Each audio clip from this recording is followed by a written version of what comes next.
When Jesus went up to Jerusalem at Passover, did the crowds really greet him? Did he have a big following? In the search for Jesus, it sounded like there was very few people that were following him, and there weren't a whole lot of people that turned out for him. What do you think the evidence shows?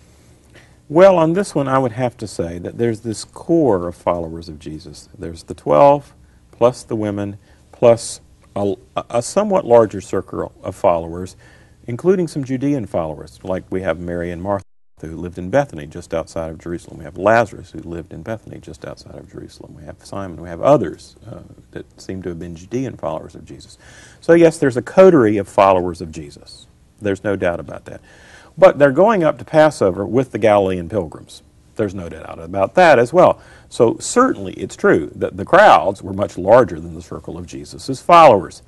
Now, I have no way of knowing historically how much of the crowd were actually adherents.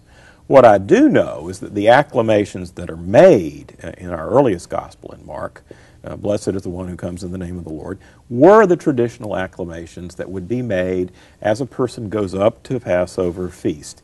Now, Mark is one of those subtle kind of documents where he sees this as ironic. It's possible that the crowds were saying more than they knew. I think that that's historically very likely to be true. We later knew that what they were claiming actually referred to Jesus. The disciples already had an inkling that that was true. I don't know that I could say that Jesus' followers was just a tiny group of people. I have no way of doing a specific head count. What I do know is that when Jesus was crucified, all of his followers, so far as we know, except some of the women, abandoned him. Ben, why did Jesus go up to Jerusalem? He had avoided it for a long time. Then at Passover, he went up there. Well, according to the Gospel of John, from time to time he did go up for the festivals.